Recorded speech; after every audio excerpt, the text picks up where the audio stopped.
Si les Américains s'en vont, parce que Donald Trump a menacé plusieurs fois, si les Américains débranchent, s'ils arrêtent de donner leurs renseignements, s'ils arrêtent de fournir des armes, eh bien, l'Ukraine tombera. Ce ne sont pas les Européens qui pourront suppléer au vide laissé par les Américains. Il y a 100 jours, personne ou presque ne donnait un copec sur la paix en Ukraine. Aujourd'hui, elle est dans tous les esprits.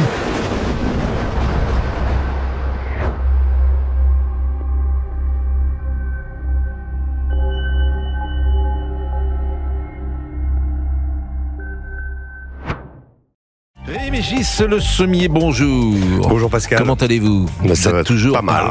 Avec une valise quasiment ouverte ou jamais défaite. Ça m'arrive, oui. Là, je reviens de Roumanie, en l'occurrence. Donc, voilà. Vous êtes resté combien de temps? Je suis resté 4-5 jours. Voilà. Je suis allé un petit peu enquêter sur ces élections un peu étonnantes, annulées entre le premier tour. C'est étrange, quand même. Il y a des choses très bizarres. Là, la semaine dernière, une cour régionale a commencé à contester l'annulation. Finalement, ça n'a pas été retenu. On a l'impression qu'il n'y a plus de droit, en fait. Tout est le droit, c'est dissous. Il n'y a plus rien. Voilà. Bon, alors, vous êtes venu évidemment pour parler de cette photo historique de la rencontre entre Donald Trump et Volodymyr Zelensky, samedi dans la basilique Saint-Pierre, en marge des funérailles du pape François. Les deux hommes ont échangé assis l'un en face de l'autre. Ils ne s'étaient pas revus depuis cette fameuse séquence dans le bureau de la Maison Blanche. Est-ce qu'on sait ce qu'ils se sont dit? Ça a duré combien de temps d'ailleurs? Ça a été très court. Alors le temps exact, j'ai pas le nombre de secondes, mais ça a été relativement court. On a même annoncé que ça s'est très bien passé. Côté ukrainien, on a dit ça s'est bien passé. Côté américain, ça s'est bien passé. Ils vont se revoir dans la journée. Et puis finalement, Donald Trump est reparti. Il a repris son avion. Ils se sont pas revus. Mais vous avez raison de dire, ça ressemble quand même à une sorte de pardon. Certains ont dit c'est un peu comme le parrain qui vient justement pardonner par rapport à ce qui s'était passé à la Maison Blanche.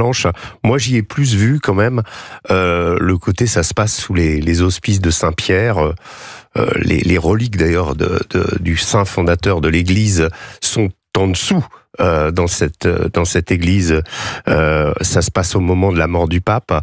Peut-être que ça voudra dire quelque chose pour l'avenir. En tout cas, ce qui est très intéressant, c'est qu'en Ukraine, ça a fait beaucoup réfléchir. Il y a même un homme politique ukrainien qui a dit Donald Trump peut encore être le plus grand président de toute l'histoire américaine. Il peut dépasser Kennedy avec son je suis berlinois. Ich bin ein Berliner. Il peut dépasser Donald Trump avec Ronald Reagan avec faites tomber ce mur, Monsieur Gorbatchev, en venant à Kiev, en souhaitant que Donald Trump vienne à Kiev et dise je suis ukrainien. Alors je ne sais pas si ça se passera, mais il est clair que ce qu'on peut noter quand même, c'est que les choses avancent. Vous vous rendez compte, on arrive aux 100 jours du mandat de Donald Trump. Alors, tout n'est pas positif. On ne sait pas exactement où les choses vont. Mais en tout cas, cette idée de la paix a fait son chemin, moi je trouve. Et il a eu des mots assez rudes sur... vis-à-vis de Poutine. Oui, il a dit, j'ai l'impression qu'il me balade. Mais il y a Bernard Lecomte qui nous écoute, il est journaliste spécialiste du Vatican, on va parler du conclave dans une seconde. France, Vatican, 2 siècles de guerre secrète. Mais Bernard Lecomte nous écoute et il dit, je souhaiterais intervenir. Monsieur Lecomte, pourquoi vous souhaitiez intervenir? Bonjour. Non, parce que j'étais, comme vous, absolument stupéfait par cette photo extraordinaire de Trump et Zelensky dans la basilique. Mais je voulais savoir, mais vous le savez bien, que c'est pas parce que ça se passe à Saint-Pierre de Rome qu'il va y avoir un miracle en Ukraine. Hein. Monsieur Trump peut toujours dire que Zelensky commence à réfléchir à la Crimée. Non, Zelensky n'a aucune envie de lâcher la Crimée, ça n'est pas vrai. Il ne faut pas écouter Trump. Bernard, comme la ligne n'est pas extraordinaire, on va d'abord la vérifier, si j'ose dire. Est-ce que Zelensky est-ce qu'il peut lâcher la Crimée avec une paix possible? Est-ce que ça peut être rapide? Quelle est votre analyse? Régis Le Sommier sur Europe 1, 12h07. Disons que la question de la Crimée, elle s'est rajoutée à cette négociation, puisque ça fait partie, d'après le Wall Street Journal, du plan Trump pour la paix et pour la négociation. Donc, effectivement, Volodymyr Zelensky a répondu sur cet aspect. Trump lui a dit, d'ailleurs, la Crimée, vous ne vous êtes pas battu quand elle a été reprise par les Russes en 2014, vous aviez qu'à la défendre. Donc, il y a eu des mots. À chaque fois, ce qui est très intéressant, c'est d'observer qui dit quoi, etc. Mais moi, je pense une chose, globalement, c'est qu'aujourd'hui, Trump et Poutine discutent depuis un petit moment.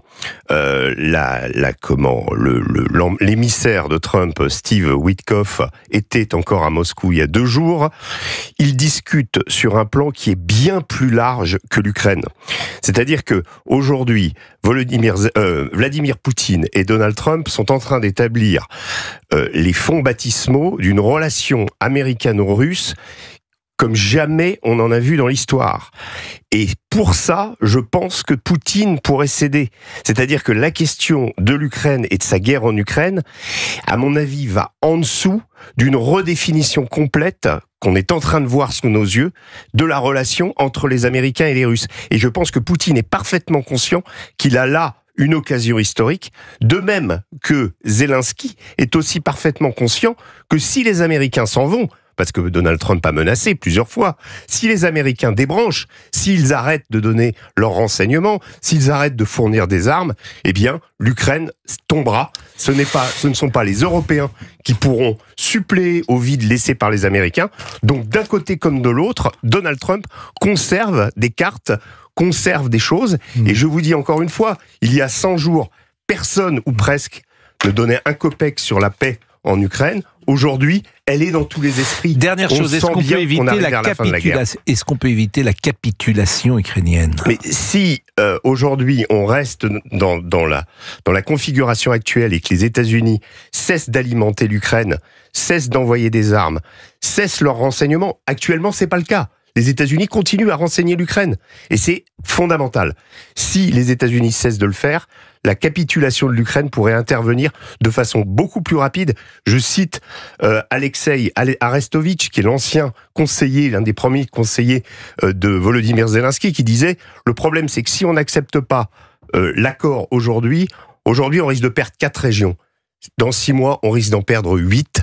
Et c'est le problème aujourd'hui, c'est que dans 6 mois, peut-être l'Ukraine sera-t-elle sommée de signer un accord beaucoup plus désavantageux que celui d'aujourd'hui. Merci, comme toujours, c'est très clair avec vous, Régis Le Sommier, grand reporter, spécialiste des questions internationales.